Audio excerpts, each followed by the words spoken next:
Hello, welcome to the fourth video in the series, How I Healed Through Complex Trauma.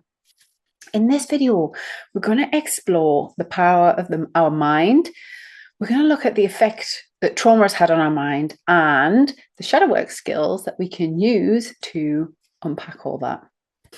If you're feeling confused, limited, stuck, if your mind is worrying, if you've got these really powerful self-critical thoughts and ideas that just either are controlling your life or leaving you feeling helpless, feeling like you aren't in control of how you think, how you're responding and reacting, these are all symptoms of trauma, dysregulation, and can be helped. We can change them.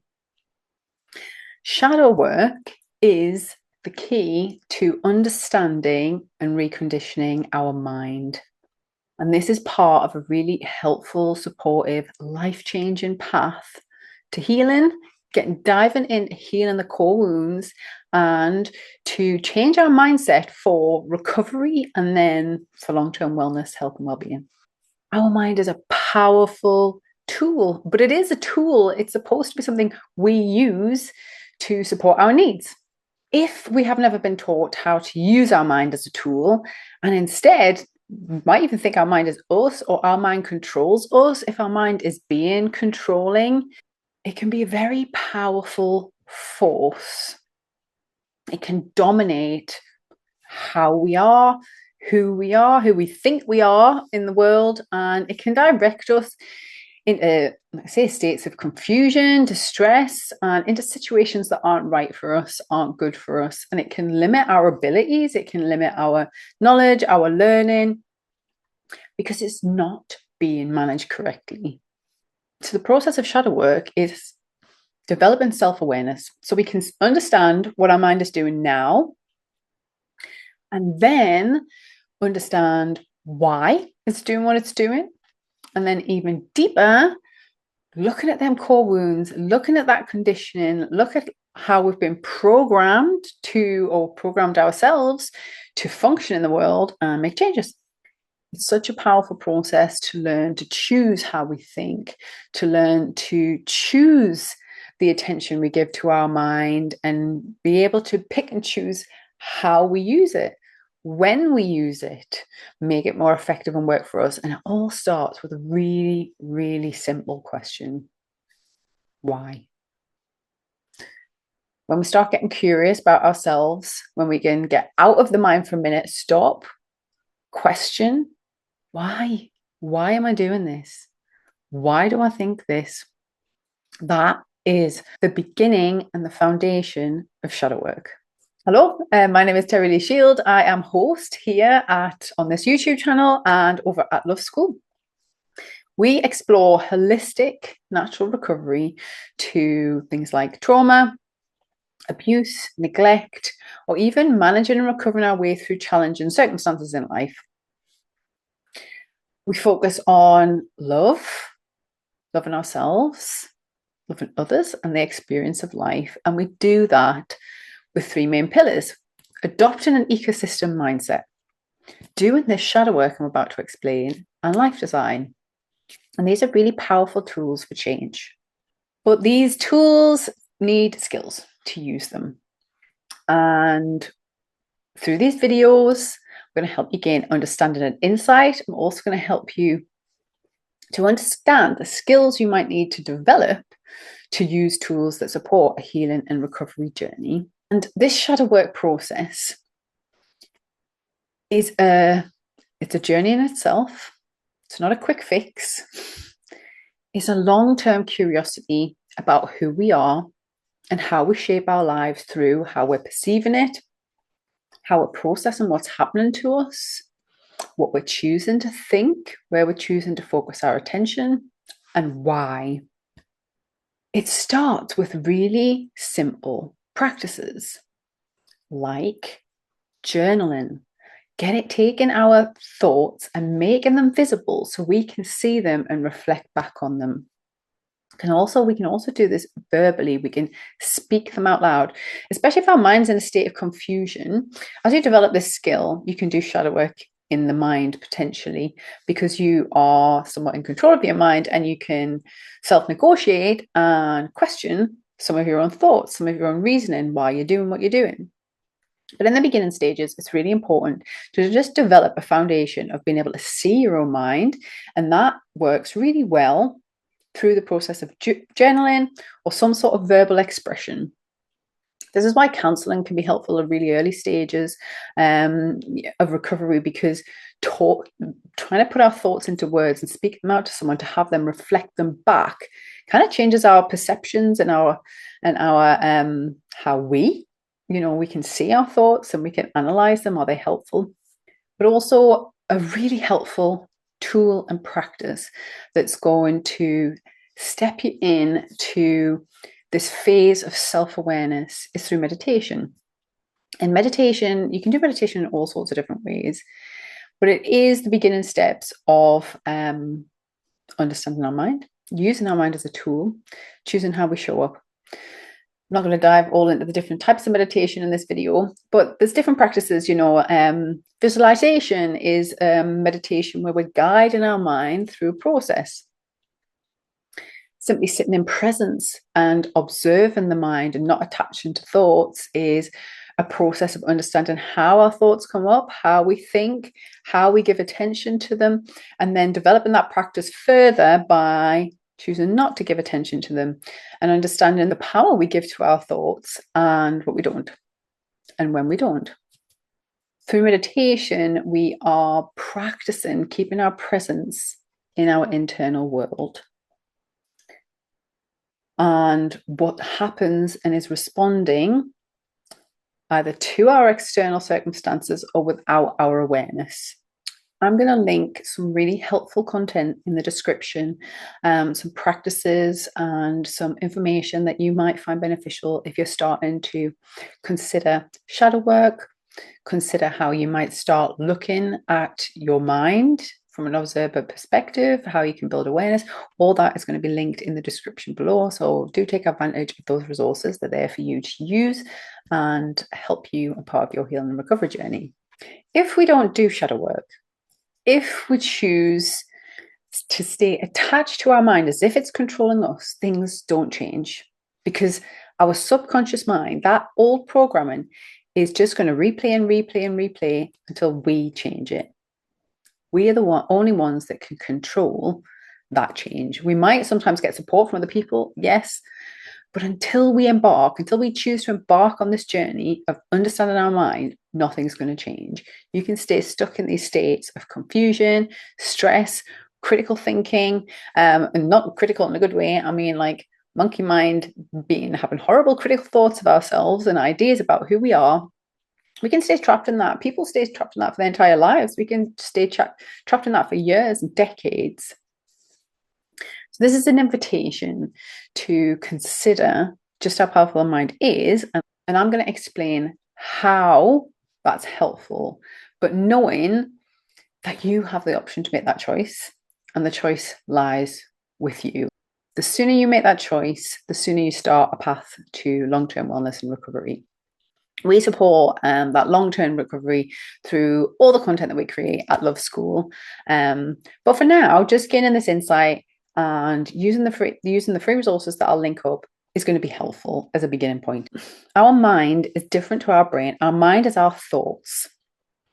Our mind is a constructed internal reality that shapes how we perceive the world, how we perceive ourselves, and how we respond to life. Our mind is constructed through our ideas and inspirations, our thoughts, and the concepts that we create around those thoughts, the insights that we gain from our experiences, how we have learned to process them, how we've understood our experiences, what we've learned from them.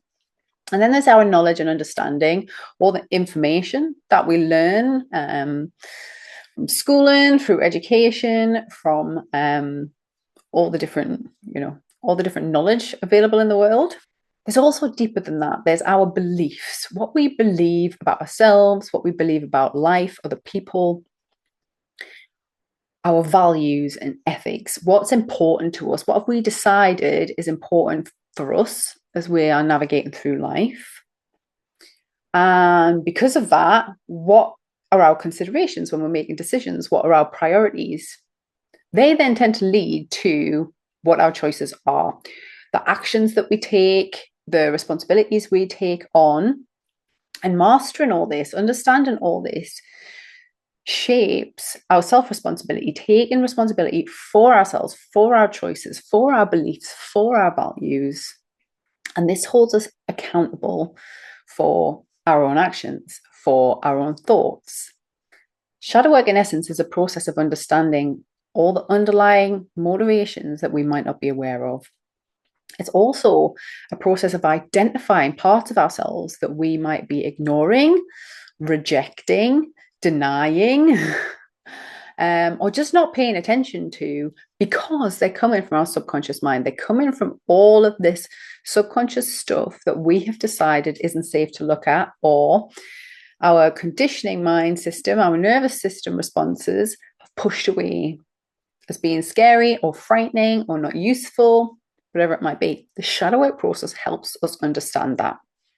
It can sound a bit complex because it can be at times, depending on how our mind has been operating for us. But in its essence, our beliefs and our subconscious mind that has these ideas about who we are and things is as simple as this. If I believe that I am something, and that belief of what I am means that I either can do something or I cannot do something, then it's going to dictate what I do, how I show up in the world, how I express myself, the actions I take, how I take those actions can affect the emotions, it can affect our expressions. It starts to shape everything that we physically manifest in our lives. Our beliefs are often shaped by our identity. Now, initially, it can be shaped by our culture, our family influences, our early childhood conditioning. We often take on beliefs based on other people's opinions or the experiences we've had, the environments we've been in. People kind of tell us who we are and what that means for us. And if we haven't addressed that, that can be very subconscious and underlying. So we form an identity, often referred to as our ego, which is kind of this front-facing projection of who we are to the world. And anything that doesn't fit in with that kind of is rejected. Okay. And our ego, this mask that we wear, what we show people, what we choose to show people, tends to be a very fixed form of who we think we are, what we think helps us survive in the world, what we think is going to be best appreciated, best responded to. And this all develops without much conscious consideration. And the shadow work is basically a process of changing that. What goes in or becomes part of our ego is dictated by the subconscious mind. Think of like the subconscious mind, like the director of a play, right? We're playing roles. The ego is the role that we're playing. The subconscious mind is telling us how to play that role. They're telling us what role we're in what scene, how we're going to act in that scene, how we're going to come across. And actually, with shadow work, we start questioning the director. Well, why do I have to play it this way? Why do I have to show up in that character? Why do I have to respond in this way? And when we do that, we then shift into becoming the director of our own life. Because once we have more information of why, maybe we can question and change it. Maybe we can make a different choice. The meaning that we give. So this, I believe this, and that this means this can be a whole lot of stuff, that I can do this, that I can't do this, that I should do this. That all that underlying meaning of what we give to ourselves or our circumstances is how it creates this kind of concept of our belief structure. So linking this back to trauma, if I believe I'm a victim, and that means that I'm in constant danger, I'm going to show up differently in the world than somebody who doesn't believe that. If I believe I'm dangerous and powerful, and that means everyone has to do as I say, that's going to shape how people show up in the world. And the more that we know about our beliefs, the more we can begin to shape them. So our beliefs are often shaped by the value system that we have. If I value other people, I'm probably not going to choose to believe that I have the right to overpower them. If I value freedom, I'm probably not going to choose to believe it's okay to restrict somebody. If I value creativity, I'm probably going to believe that showing up in the world in an expressive way with lots of colour is beneficial to my life and people will respond to me better. These are just some examples because obviously there can be so much different circumstances around all this. We each create our own mental construct. We all have our own value system. We all have our own ideas to process. And on top of that, because I like to dive into spirituality a little bit as well, our early conditioning is often generational. So these ideas, these beliefs are linked with not only our past, but our parents' beliefs and values and their parents' beliefs and values. So this can be like generational. And this original construct of beliefs and ego that we brought up in is often linked with the ideas of karma. That's what we're born into. And if we've been born into a really harsh, abusive, neglectful, critical condition, we can adopt that belief system and then be bound by that for the rest of our lives. So if we are healing from complex trauma, that means we kind of might have to go back for generations to understand why we have that belief system. Some of it might be helpful. We might want to keep some of our old beliefs. We might want to keep some of our old values. Some of it might not be, but until we get curious and start asking why and why do I believe this and what is helpful and what isn't helpful, till we can start to analyze that, we can't start choosing for ourselves what we believe. As we start choosing what we believe, it begins to shift and change our perspectives. It begins to move how we respond to life, how we respond to circumstances, how we see ourselves.